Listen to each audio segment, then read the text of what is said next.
podcasts you love. From people you trust. This is Twit. Bandwidth for frame rate is provided by CacheFly at CACHEFLY.com.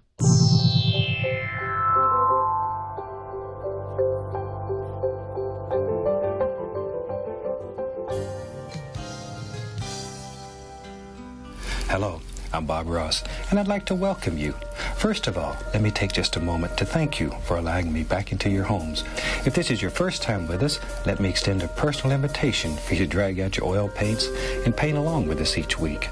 Let's go over to the canvas here and let's get started. I believe, every day's a good day when you paint. I believe, it'll bring a lot of good thoughts to your heart. I believe, every day's a good day when you paint. I believe, it'll bring a lot of good thoughts to your heart. Let's build a happy little cloud. Let's build some happy little trees. There are no limits here. You start out by believing here. You can almost paint with anything. All you have to do is practice. There are no limits here. By believing here, this is your world. You're the creator. Find freedom on this canvas. Believe that you can do it, because you can do it. Give it a little touch, give it a little push. Make love to the canvas. Give it a little touch, give it a little push. Caress it. Very gentle, very gentle. Getting a little too hot. Yeah, dude. It was saucy. It's Frame Rate! Welcome to Frame Rate episode 87. I'm Tom Merritt. Hey guys, I'm Brian Brushwood. And he is in the studio with me. It looks like tell? it. This is, I'm like that Tupac hologram, only pastier. Oh, now we're going to get a takedown notice for infringing For patents. saying the word Tupac. for using my likeness to host the show. Hey, how you doing, Tom? Doing good. I'm glad to have you alongside. Yeah, dude, this is a weird day. You know, I flew into San Francisco last night. Boy, we got up this morning to launch our ridiculous erotic fiction prank, which you can find that, just look, forget it. But then, and so I came up here. We're hosting Frame Rate. Promoter. I'm terrible at promotion. Up here to do these shows, and then I'm leaving tonight at 1 a.m. to fly out to Indonesia to appear on their big magic special. This thing's like as big as the Super Bowl over there, like 70 million viewers. It's going to be amazing. You know, I have Jakarta in pocket planes. I don't know even I can make up words too. What is I have Jakarta in pocket planes? It sounds dirty. Jakarta, Indonesia. Yes, okay, yeah, right. that part's easy. Sure, right? sure. So this is like painting, right? It all starts. Pocket planes is an app. It's a game. Got it. iOS. See, I should learn about this iOS thing. This sounds fantastic. We should, first of all, thank William in Chicagoland for suggesting the Painter of Light opening. Yes. Well, and this is from the same folks who did I'm sure you saw the Mr. Rogers one a while ago. PBS Digital Studios threw those together, and they're so just when I think I'm over auto-tune, something just catchy enough gets in. It's that this isn't about auto-tune, like, hey, look what I did with auto-tune. Right. It's about, hey, this is what we did with Bob Ross. We used auto-tune to do it, but that's not the star. The star is the stuff that he says, which is awesome. Bob Ross like singing along. is forever in my mind equated with being sick. Every time I was sick, it was like this weird, like 2 o'clock in the afternoon when you're still home from school and you have a fever and you're just sort of dumb staring, and it was always Bob Ross. I associate him with my grandma, who painted along with him. Oh, did she? She totally did. Did she have I good even have paintings? one of her painters. They were okay. They were good. I mean, they were grandma good. You know what I mean? Grandma good, and title of the episode. All right, let's start off with the big story.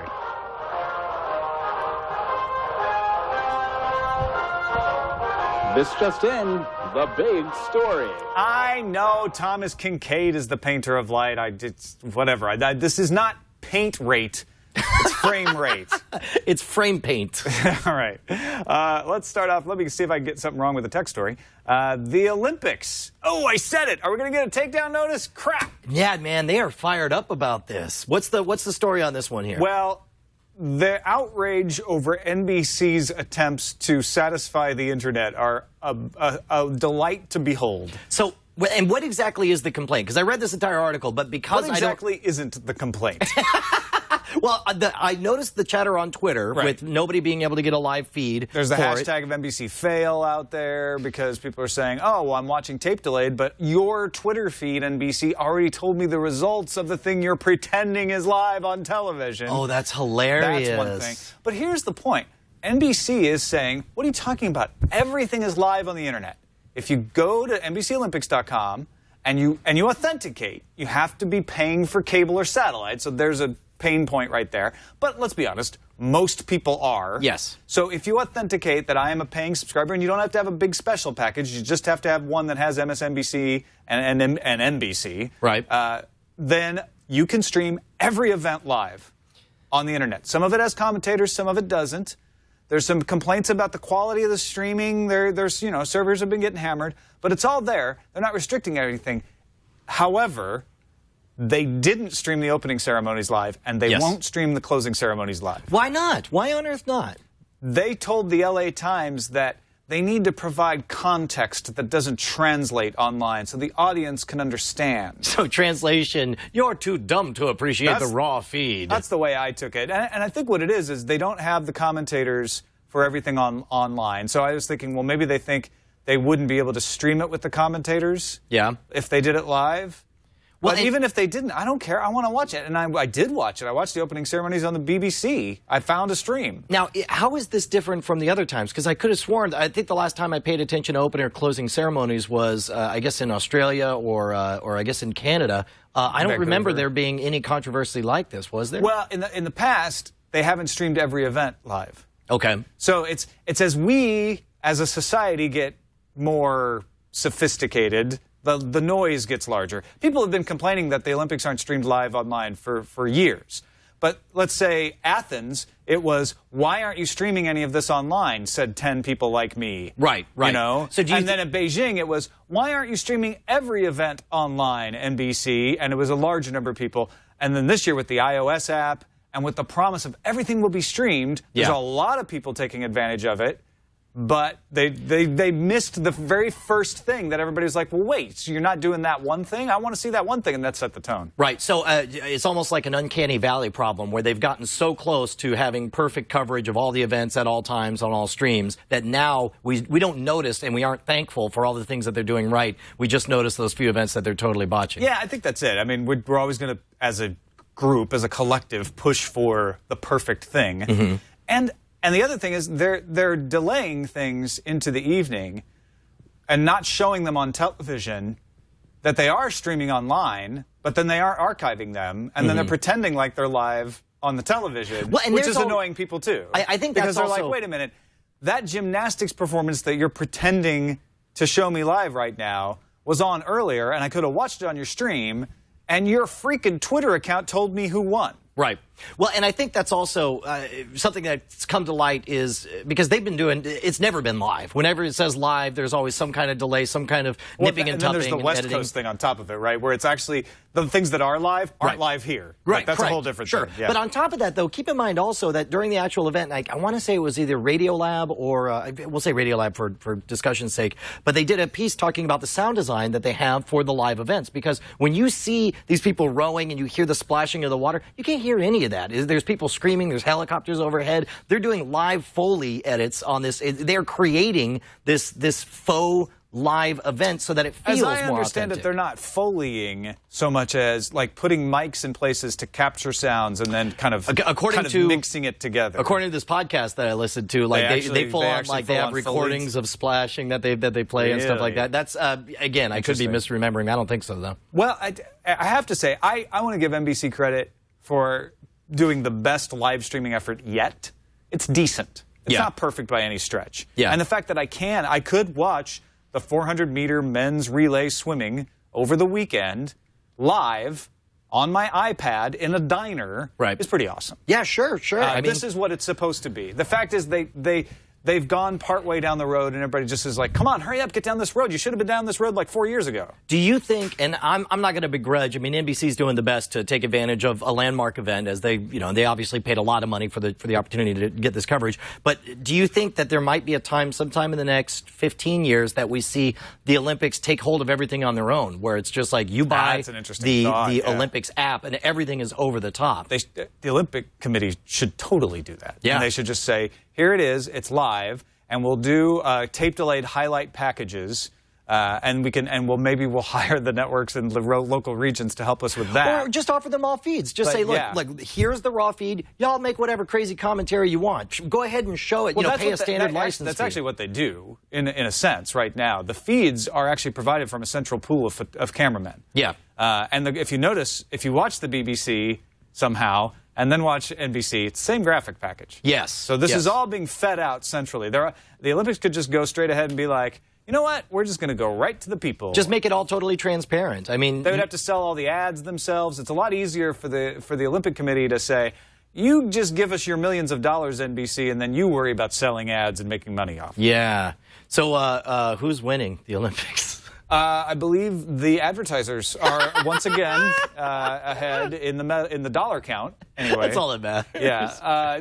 The one thing before we do move off of this is that I brushed past it for the sake of talking about the usability for most people, but they are requiring you to authenticate to be able to use this app. Okay, now this is the part where I feel like a hypocrite, because this is something I want, and when I stand outside of it, I can say it's a very minor thing to ask people to do. Unless you don't have cable. Well, okay. Which a lot of people in our I don't. don't have cable, and I can't stand that extra step. It makes me so mad. Like, even to set up HBO Go on another iPad, Bonnie brings it over, like, just make it do the thing. And it's like, I hate that I have to remember and hack my own password of like, did I use that one or the other one? And the way I'm looking at it, though, it's like, so HBO Go, I sign in with my DirecTV password. And with the Olympics, I sign in with my DirecTV password. What if I just pay the minimum amount for DirecTV? Remember we had that guy wrote in about the dish thing where you just buy a used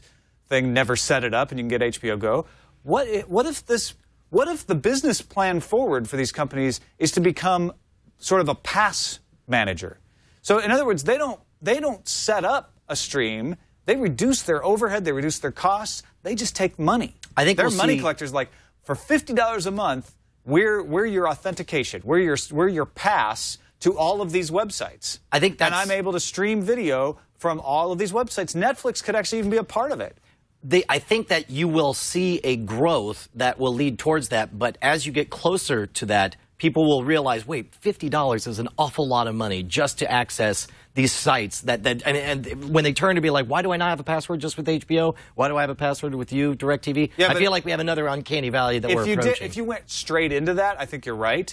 But if you boil the frog and say like, oh, well, you're going to reduce your package? Well, but if you keep spending $50, we don't care what you do with your set-top box, you'll get all this. Yeah. You know, it just kind of eases you in until suddenly you realize one day, I'm not using that set-top box anymore. I'm doing everything over my AirPlay from my laptop to the.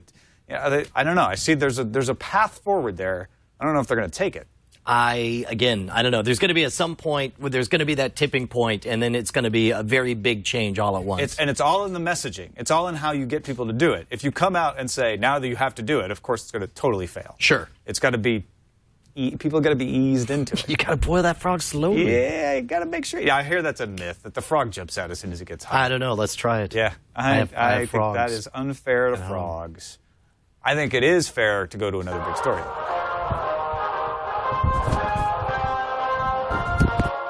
Stop everything. It's another big story. Google announced their fiber is good. They're regular. They're also delivering internet to Kansas City over fiber and including TV in the package. Now, you have to get their fiber internet in order to get the television because it's delivered over the internet. It's IPTV, the way AT&T Uverse is or something like that. But they will run fiber into your home. So this is huge. You're going to get a gigabit per second up and down. So you're going to get that for $70 a month. God. And then you'll actually be able to get the television on top of that for $120 a month. This is So you get the gigabit and the internet for $120 a month, or you get the internet for $7 a month. And you'll see there if you're watching the video, they also offer free internet if you pay a $300 construction fee to just run the fiber. They'll give you 5 megabits per second for nothing. I have never, ever wanted to live in Kansas City more than I do right now. I know, right? Good punk rock scene, lovely barbecue, and gigabit per second internet. Well, okay, now what's their game? Now, first of all, there's two aspects to talk about, and I'm sure you've already discussed this on Tech News Today. What's their angle? Because they can't be making money on this the way it is. What are they trying to paint a vision of the awesome internet future if you just like Google Drive? I think they can be making money off this the way it is. Amazing. I think they absolutely can because they're Google. And actually, Christopher Mitchell of Muni Network sent me an article he wrote about this where he pointed out what's cost-effective for Google here is that they already own so much network that they can peer, what's called peering. So when they connect to the rest of the internet, if you and I start an ISP here in Petaluma, right, and we go out and we're like, okay, we're gonna hook up all these company, these homes and companies, bunch of 56K and modems. we're gonna buy a bunch of central access. We're gonna roll fiber. Okay. Screw it. We've got some money to invest in this. Once we've invested that money, then we have to pay to interconnect with other networks. Okay. So you have to pay an L3 or a Hurricane Electric or somebody like that to get to the rest of the internet. You have to pay access. Google doesn't have to do that because Google has the internet under its control, so to speak. They have a lot of fiber that they can offer. They also have YouTube, which other people want to interconnect with. They have their search engine with other people want to interconnect with. So by virtue of being the destination for half the traffic so people are going to use. So they basically say, look, we're carrying a bunch of your traffic in. You carry some of our traffic out.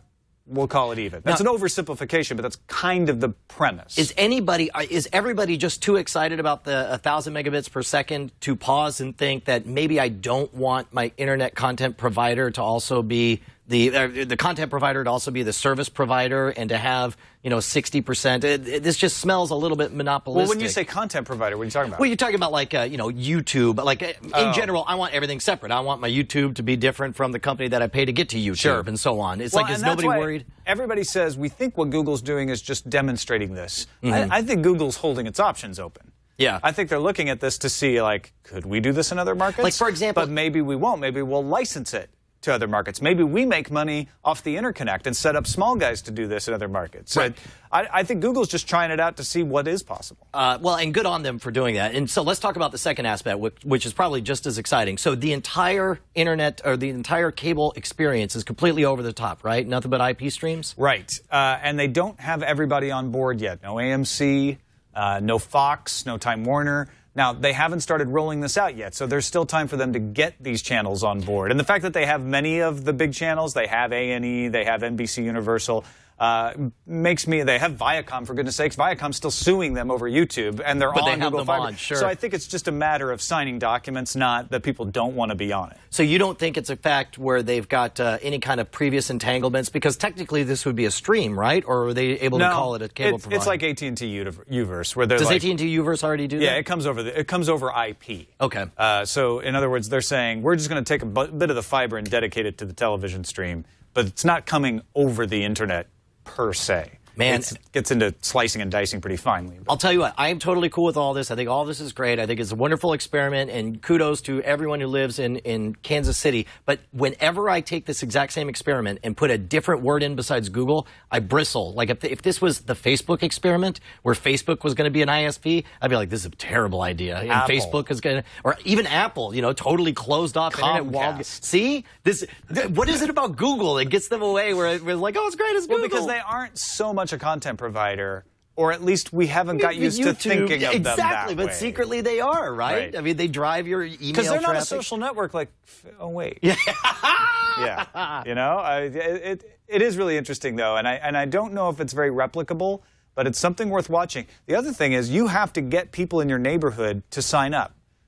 They have neighborhoods identified called fiberhoods that they're targeting for rolling out, but they will not bring the service to your neighborhood unless 10% of the people in your neighborhood sign up for the service. Okay, well, which is a way of making sure that you're going to get your investment back of rolling the fiber into that neighborhood. So they ensure everything's scalable, right? So it's not worth it to go invest the infrastructure unless you're selling it. On the flip side, though, 10% is not a lot. I think I could personally go and get, my entire block up Already and down. over the weekend, 20% of the fiberhoods qualified. Did Yeah. I just say fiberhood? Fiberhoods. That You're is that what they're guy. calling it. Yeah.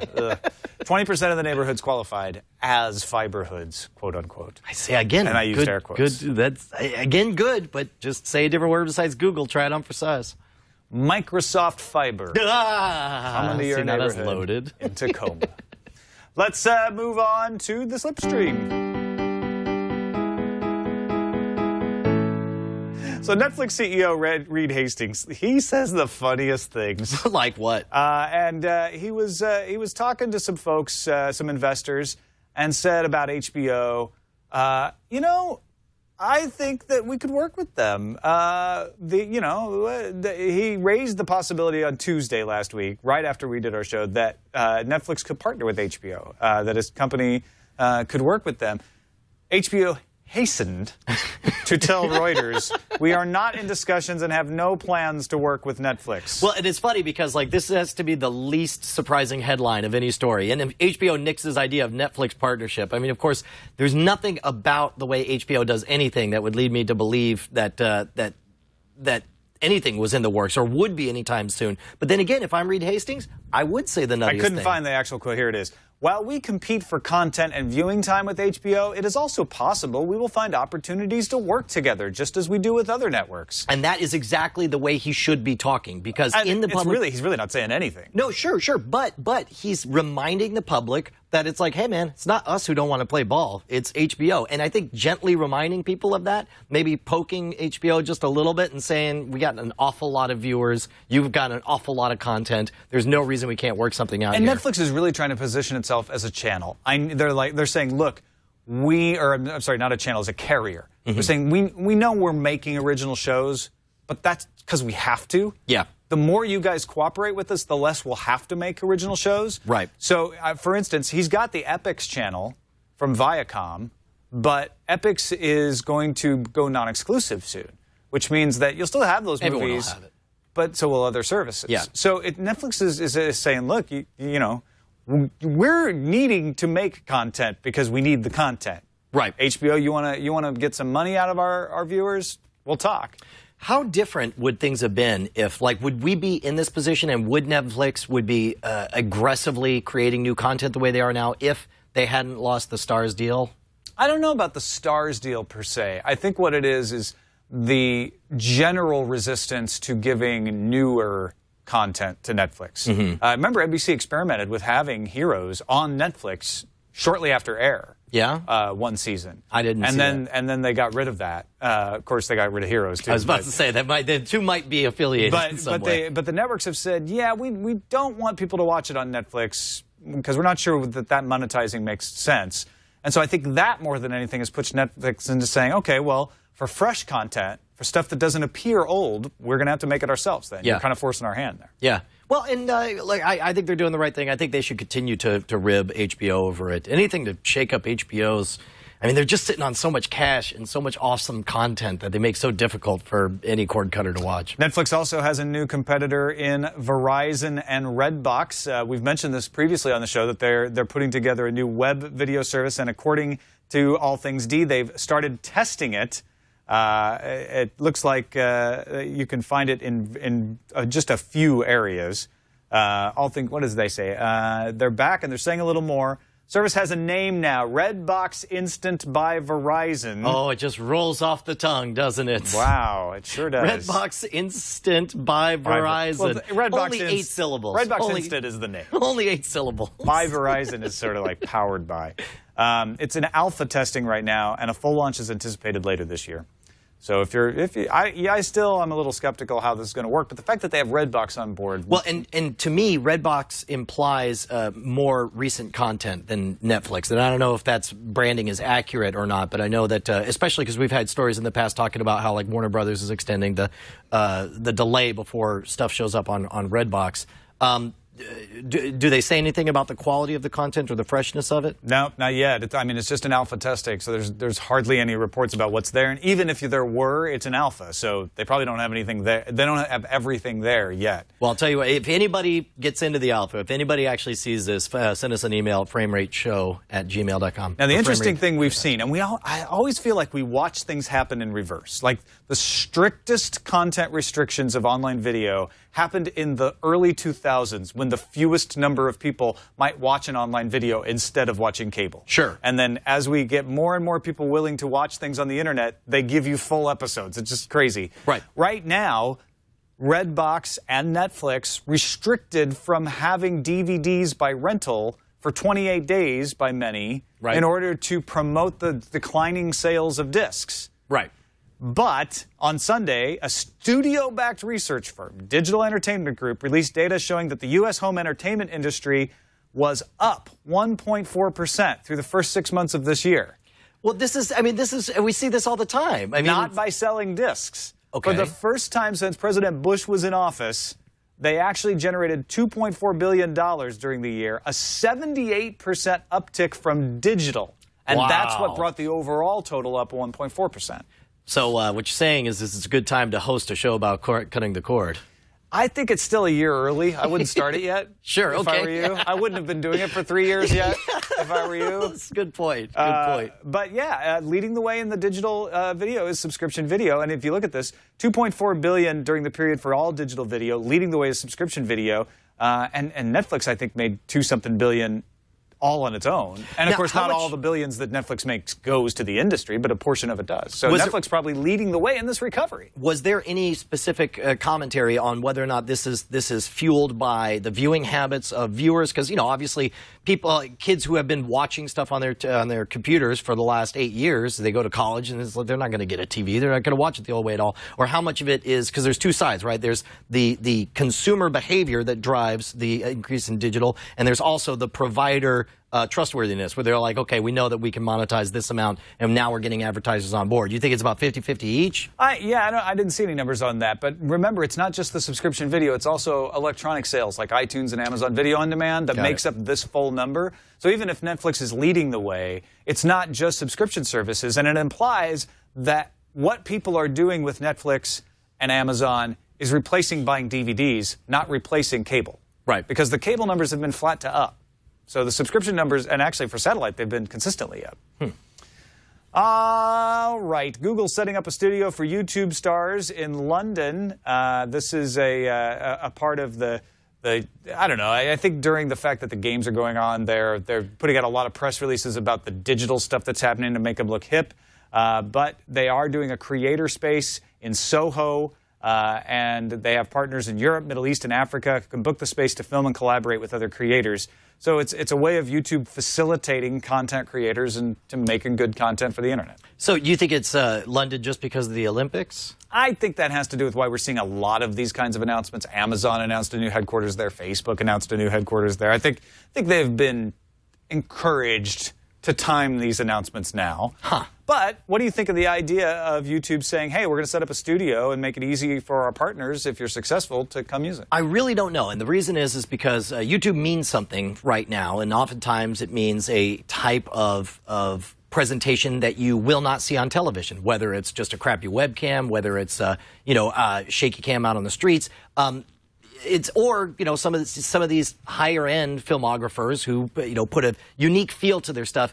To me, like, I'm looking at this now, I'm like, that looks an awful lot like just another TV studio. If what you want to do is make it look more... But it's a TV studio that's available for people who don't have TV studios. So yes, it's a double-edged sword. I know what you're saying. Like, there's a danger in going into this kind of space that your stuff starts to look like all the other stuff. Right. But if you're a good enough content creator, you're looking at this and saying, well, I'm not going to use it the way everybody else uses it. I've been making my stuff in the way I've been making it because I had restrictions on lighting and cameras. If I could get a hold of a couple of those cameras and take them out in the field, or if I had that green screen to shoot with, I could do this idea that I've been wanting to do for a long time. So the question is, do they say anything about what this would cost or how they would pay for it? Because another thing that YouTube means is that most of the content producers don't have a lot of cash. Yeah, I think that it's either cheap or possibly free for partners. It doesn't say in this Forbes article. But Next Lab, which is a YouTube team, will manage the use of the space and allow people to book it in. I'm guessing that you'll have to pay for it, but probably a lot less than you would have to pay for professional studios that book these things to networks. I think it's good. I mean, in my mind, for example, you know, I really dig every time I come out to San Francisco. I dig being here in the Twit studios because there's a different energy, and you start to feel you just think differently when it's like I could turn on this camera and make this commentary and reach the world instantly. Same thing over the Revision 3 studios, and of course, you and I have been in the new media game for a lot longer than a lot of the folks who would be taking advantage of the YouTube facilities. So when I frame it that way of thinking this is a way for everyone to get that kind of experience, then I think it's a great. Then I'm only bummed out that it's only in London. That they should have these everywhere. They should have one. Maybe they do, and we're just not aware of it. But they should have one here for sure. Let's move on to the tube tops. Tube Tops is about the set-top boxes that let you get the videos and put them on your screens. Or maybe they're not set-top boxes. Who knows? It's all about the ways you get the video, though. Roku has landed $45 million in funding and plans hardware and media expansion. I think the most interesting thing about this is not that they got the funding, but it came from News Corp and B-Sky-B, among others. I missed that part. Yeah, some old media money there. Yeah, so this is hedging your bets. Yeah. This is calling Roku a possible winner, saying, you know what? We need to be in this game, do you think Roku looks like a good bet. Do you think it's calling them a winner, or do you think this kind of thing makes them a winner? Because 45 large will take you a long way. I don't think it's calling them a winner at all. I think it's thinking they might be a winner. Yeah. But yeah, you're right. Putting some money behind it. $45 million isn't that much in the large scheme of these sorts of things. Right. But it's a lot, and it certainly is going to help Roku get a leg up on the competition. Yeah. Roku said it's going to use the funding to promote brand awareness, launch new advertising campaigns, and enter new markets. But it does also plan to increase engineering and production. Okay, now, so when I first hear that, I'm just like, oh, wait, they're just going to blow it on ads. I know, right? Yeah. But on the flip side, I think that's what Roku needs. They got a solid product. They got a solid pipeline of good content. People who, it's been amazing to watch my father-in-law fall in love with his Roku box, and he uses it to watch Revision 3 and Twit programming. And so with that in mind, I think that's the right call. I think they do need to advertise. And again, we talked about this during the Christmas holiday season. All around the Bay Area, you would see giant billboards saying, you know, Merry Streaming Christmas. I think it's a smart idea. News Corp's Chief Digital Officer John Miller also joins Roku's board as part of this. So when they're talking about new services, I mean, new streaming things like the digital Roku stick will benefit from this money. New services, though, they need a negotiator. They need somebody to go, hey, NBC, wouldn't you like to put an app on the Roku? Sure. Hey, News Corp, wouldn't you like to put a Fox or a not TNT? That's Turner, but they could go to Time Warner and do the same thing. Yeah, sure. In other words, go talk to these folks and get them to strike deals. Vizio's $99 Co-Star is their sort of Roku competitor. A lot of buzz about Runs this. Google TV, available for pre-order. It'll ship August 14th, and it's only $99. And again, another awesome-looking remote like the Sony Google TV. Now I got to make a decision. You know, I've been talking about getting a Google TV forever, and now I got to choose between them. Well, you better hurry. They sold out of the first batch of pre-orders in just 12 hours, so you're not going to get it on August 14th. Well, then I'll take it easy. And the longer you wait, the longer it'll take. But remember, this thing is it's not too much different from the high-end Rokus. 2 HDMI ports, Ethernet jack, USB stick, and overlays Google TV onto your video content on your existing box. So it's Google TV. It's basically the price and features of a Roku, but with the Google TV foo. Yeah. Infused. And I'll tell you, the new Google TV, which is better and better all the time. We're going to see a massive shakeup if/when Apple makes its announcement about some kind of ITV device, but it's all about that interface. That is where the biggest advancements are going to happen. Sometime in the next 2 years will be a fundamental, mind-blowing enhancement to that will change. Like you will not ever want to look at a standard cable box interface again or know what channel and anything's then we on. will change the name of this show to what? To whatever that product's called today. Finally, Google TV got a few new features. It now lists movie new releases, lets you control YouTube videos from your phone or tablet, kind of like the Google Nexus Q does, except it does it on the Google TV. So it's the same idea. You got an Android phone or a Nexus tablet, Android tablet. You can say, oh, play this YouTube video on my Google TV, And instead of doing it over Bluetooth or infrared or something, it just connects via the Google network and tells the Google TV what video you want, and it starts playing it from there. Again, it reminded me a bit of the Sonos experience, which we've talked about before. Yeah, so, and also the new releases thing was kind of a mess before, so that's a little cleaned up now. Let's move on to Film Fact.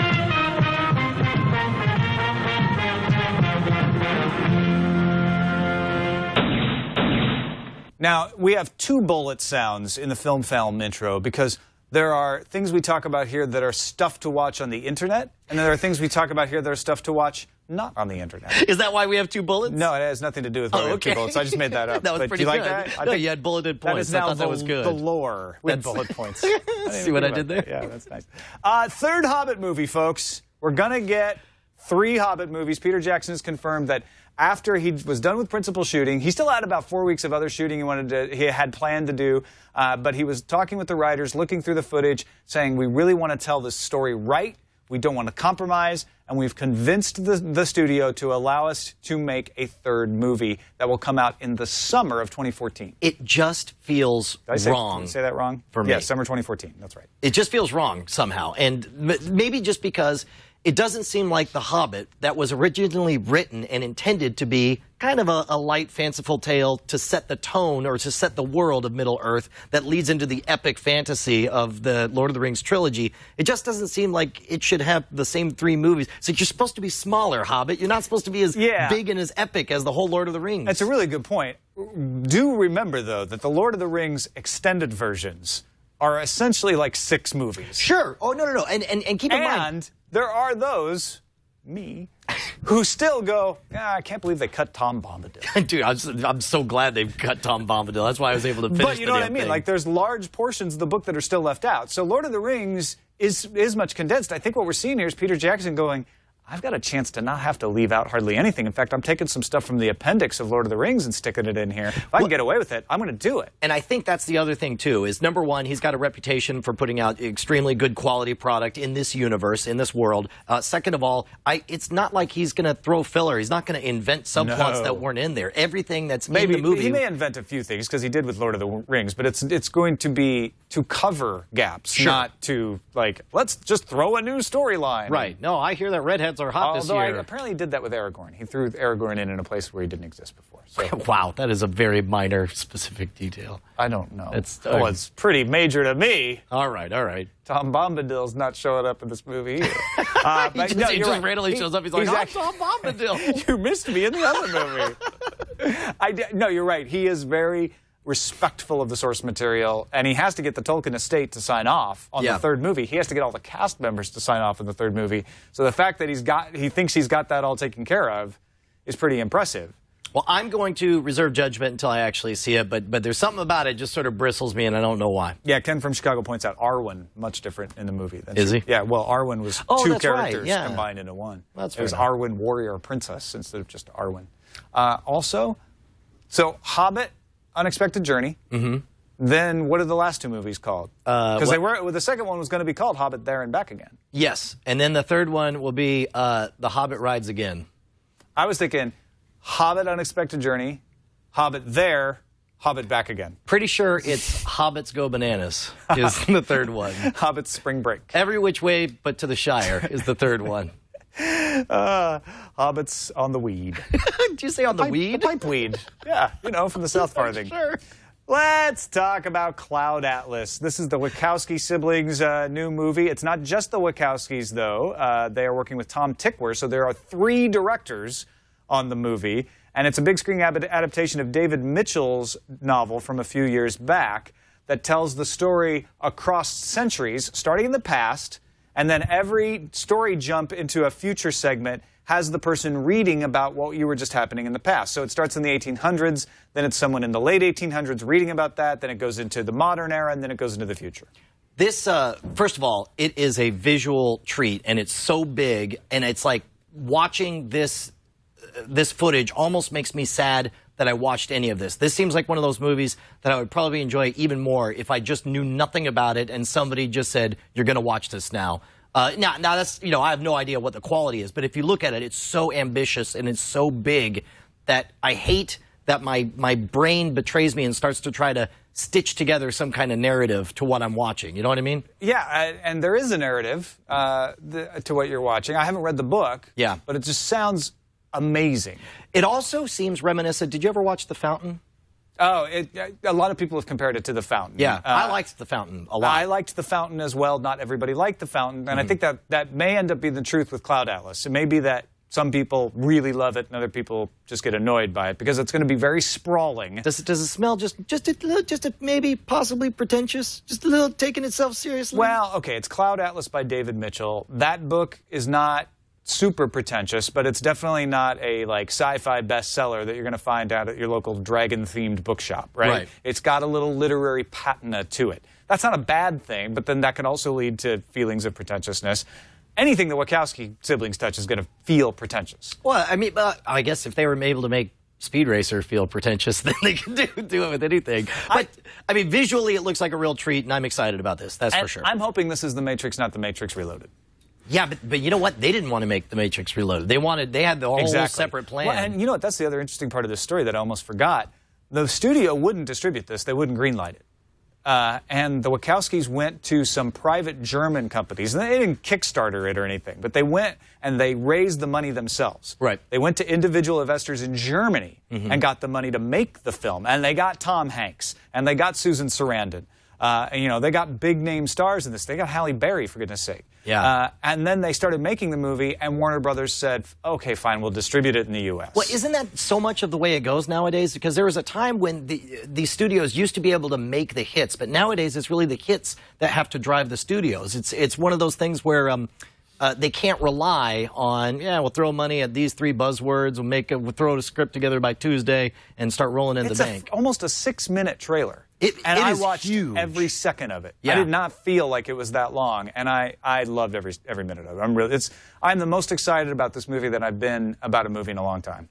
Wow. Especially a non-sequel movie. It's easy to get excited about sequel movies to movies you loved in the first place. Right, because this is one that's like, I know nothing about this movie going in, and it looks awesome. Yeah, it's almost like, you know, the Jeff Kanata from the Totally Rad Show. We had him on a live stream once, and we had just released one of the Inception trailers. We were taking a look at it, and like he wasn't paying attention, but he looked and realized that he was seeing an Inception trailer, and immediately shut down the computer because he had kept himself totally pristine because he trusted the filmmaker so much and the idea behind it that he wanted to not know anything. And I felt a little bit like Jeff Kanata in that moment watching this. I was just like, I wish I hadn't known. It's hard to make a lot of sense out of how the story's going to go from this, but I know what you mean. But still, it sets you are seeing things. You will not be surprised by the epicness of those moments. Sure. You will go in expecting them, and it's always better to be delighted. I watched the trailer like 3 or 4 times. It brought tears to my eyes. Yeah. I laughed. I cried. It became a part of me. No, actually, I did tear up a little bit. You're like, I yawned. I also teared up when I heard the Munsters were coming back, but then I read a little farther, and I found out that Brian Fuller, the guy who did Pushing Daisies, which I loved, is bringing it back as something called Mockingbird Lane. And he's trying to avoid calling it a dark reimagining, but that's kind of what it is. It's the Munsters, but it's called Mockingbird Lane because these are actually monsters. They eat people. They have to live with the ramifications of being monstrous. That's a quote from Fuller. Well, think about it this way, right?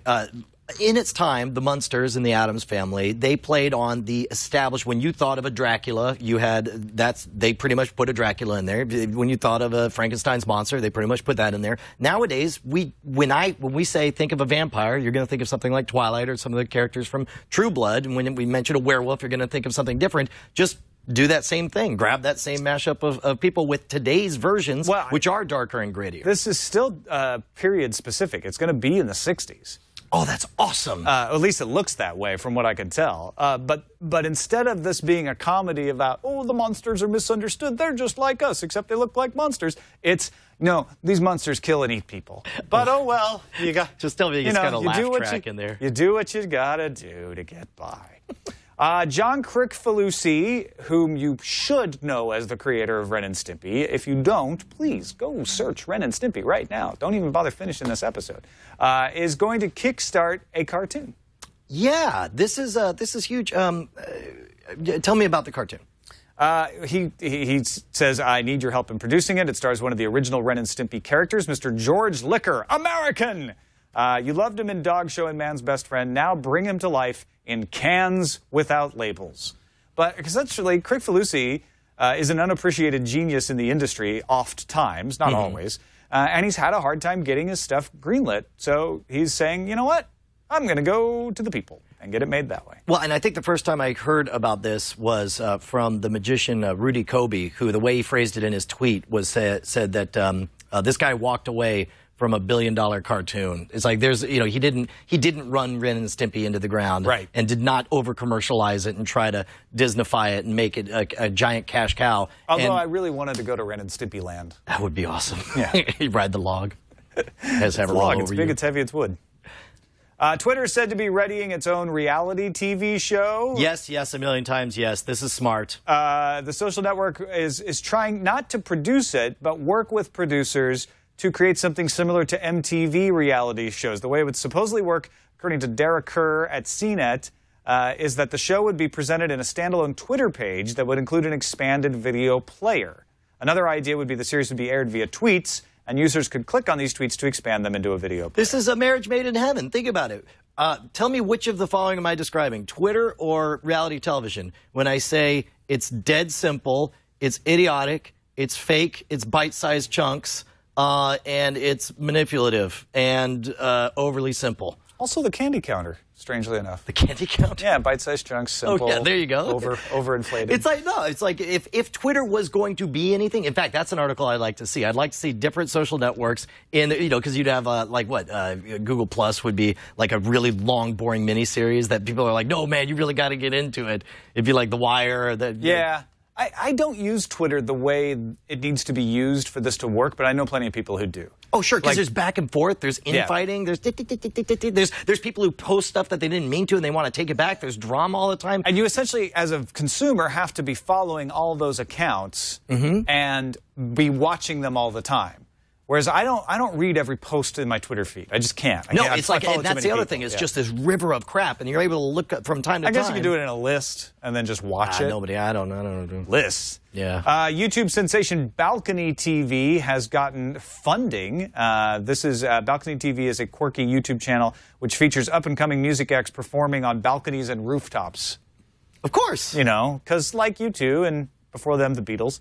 It attracted its first institutional funding, $750,000 from Polaris Venture Partners. This is what YouTube has been pushing for. It's not so much about the people performing on balconies. It's that YouTube was giving money to partners and channels to try to show that, hey, giving money to these things can pay off because you can then get more viewers and sell advertising with higher quality content. Right. I don't know if this is a direct result of YouTube doing that, but this is the kind of thing YouTube wants to see more of. I'll tell you, it's more of the industry maturing. It's good news for everyone. Yeah. It is good news. You're right. But I'm upset because we have to talk about the movie draft. Yeah! Well, all season long, I've been saying, well, you just got to wait till The Dark Knight comes out, Brian. We won't tell the tale until The Dark Knight comes out. I might win with the Avengers. I'm certainly going to beat Scott Johnson with the Hunger Games, but The Dark Knight's out. Justin Robert Young is in first place. He has neither The Dark Knight, the Avengers, nor any of Scott Johnson's movies. Yeah, however, you know what he did have is getting awarded Ted, the single best buy in the entire thing. He paid $9 for G.I. Joe.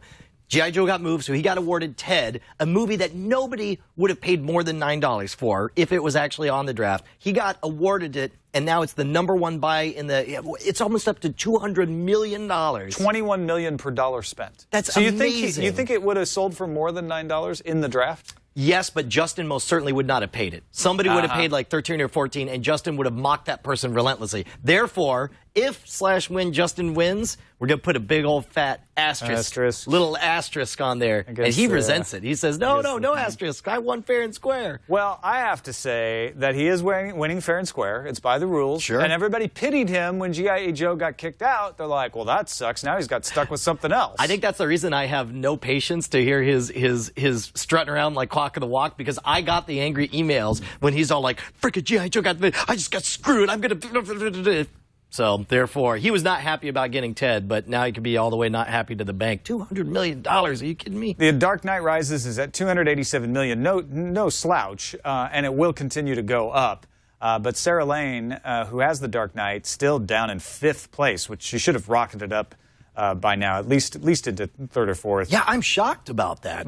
One of my 2 remaining movies is this week, Total Recall. So next week, we will know my fate better. Yeah. Because I have Total Recall and then I have Paranorman. The second thing about Paranorman, it's the last movie of the draft, which means I only get the 4 weeks afterwards. But 4 weeks is going to, what is there, 5% left extra at the end? I mean, you're not losing a lot. Paranorman could be one of those movies that does equally well for weeks in a row as buzz spreads, though, rather than being like the big blockbuster that everybody sees in the first weekend. So maybe. I mean, I would take a look at what did Coraline do. I would imagine it's roughly close to that. Just asterisk. Last movie, asterisk. Anyway, Total Recall out this week. Go see it.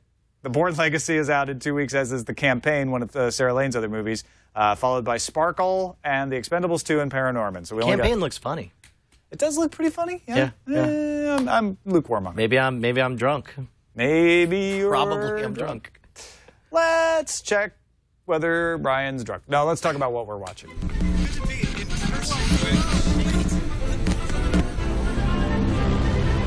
What we're watching. No, you didn't see Breaking Bad? What? I did not. No, this is... Remember, I got in last night, was traveling, and I wanted to see it, but we didn't get in until like 1 a.m., and I've been up since 6 a.m. It was a really... Save it for the spoiler zone, which you could have all by yourself. It was a really on-television episode. Was it good? Where things happened. What, did stuff break bad? There was bad, there was breaking... There were actors speaking lines. Can I make a confession? Sarah Lane just left because she was like, I don't even trust these guys. We should drop like fake spoilers on that. So I'm going to make a confession. I now have an 8-year-old daughter who is the exact right demographic for Breaking Bad? For Disney television now, and so she's watching all those, not the cartoons, but all those sitcoms with the laugh tracks or whatever like that. I'm not going to lie. Kind of been watching a lot of the Good Luck Charlie episodes. Yeah, they're happen. Very tight and polished and adorable. You know, without even having a daughter, I was around an 8-9-year-old for a long time at one point and was watching a lot of That's So Raven.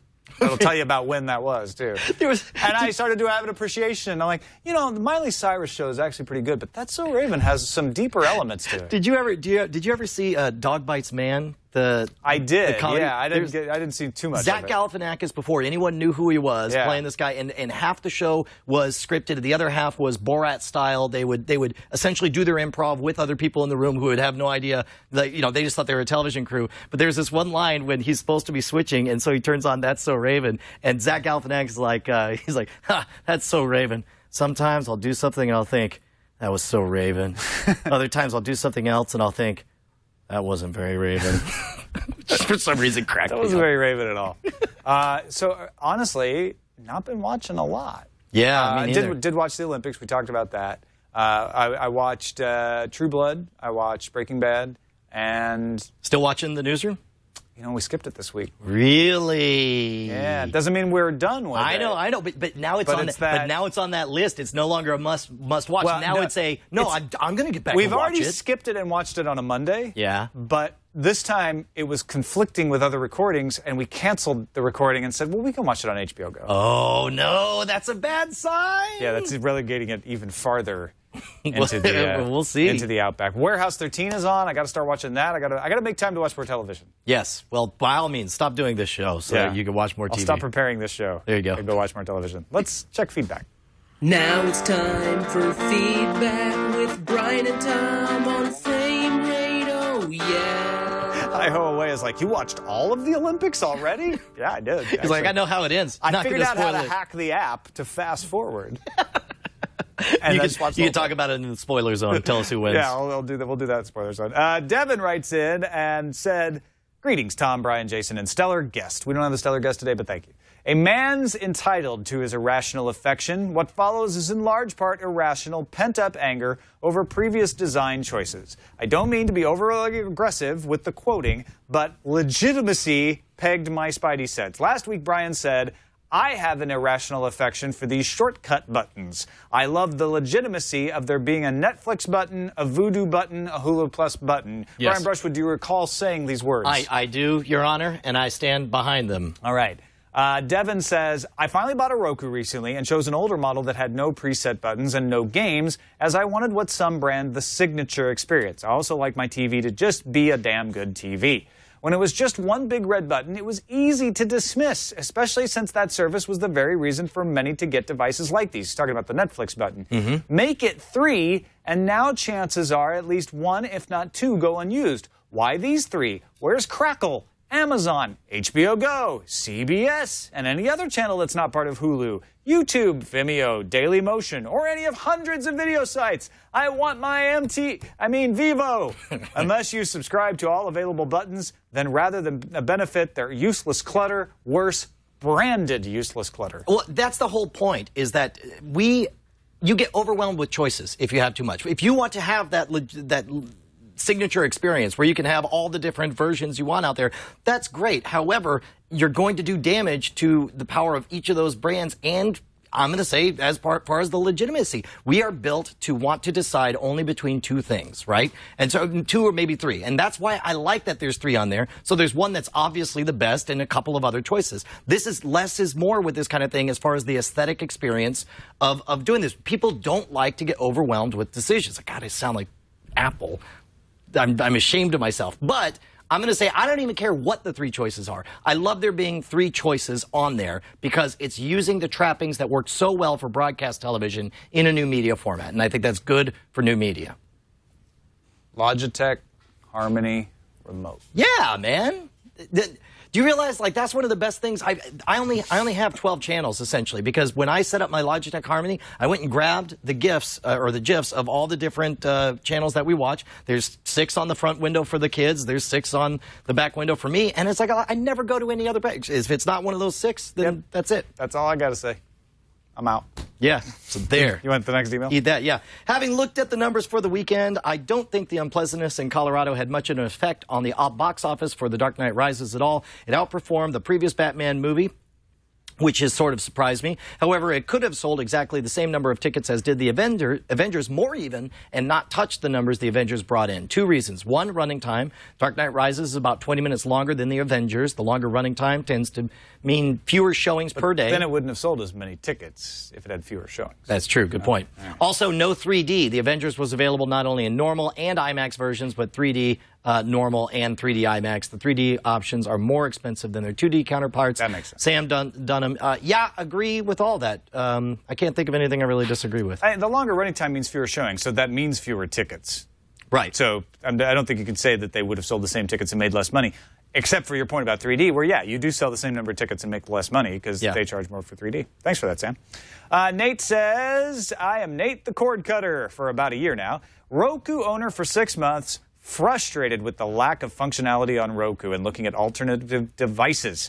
I feel like I am ready to graduate to a more powerful platform, and I'm currently looking at 3 devices. 1, WDTV Live, that's the Western Digital box. Looks great on paper, lots of content options, easily access stored content on my network, supports a wide variety of media formats. Concerned about the openness, longevity, and extendability of the platform. 2, Vizio CoStar. As a diehard Android user on a budget, I love the thought of this device, but I'm not sure it can ever live up to its potential.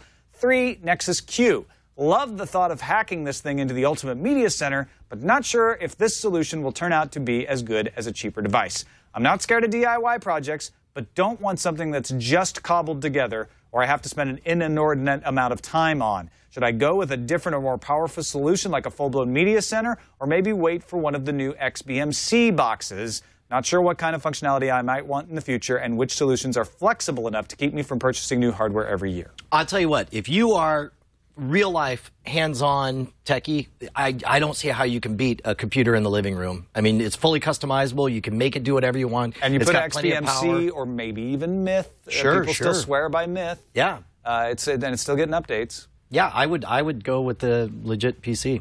Yeah. And some people say Mac Mini, but the fact that you said, I'm not sure what kind of functionality I might want in the future, and I want it to be flexible enough to keep me from purchasing new hardware every year, makes me think Mac OS X is probably not right for you. Yeah. And to be honest, you know, the Microsoft media server experience is really pretty nice. I mean, especially if you take advantage of, I know a friend of mine actually got it all set up with the Xbox integration where it had the TiVo-like capabilities and grabbed the episodes for you. Yeah, I would try to, maybe just build your own, or get a local computer shop to build one for you if you don't want to take the time to build your own, and put Linux on it, and then run XBMC. Yeah. Do it. That's a little DIY, but not something that's just cobbled together, because you can put in a really nice video card with HDMI out and all of that sort of thing, infrared, remote control, everything you want. So if other people have thoughts for Nate, send them along to us. framerate@twit.tv is our email address. That's it for this show. Thanks, Brian. Yeah, man. I'm going to go leave the country now. What? You know what? You cannot top this show. You should leave the country. Okay, done. Bye. That's it for Frame Rate. You can find us live on Mondays, 3 p.m. Pacific Time, 6 p.m. Eastern Time at live.twit.tv, and on demand any minute you want it, any time of day at twit.tv/FR. And, of course, email us, like I said, framerate@twit.tv. We'll see you next time if Brian lives through Indonesia.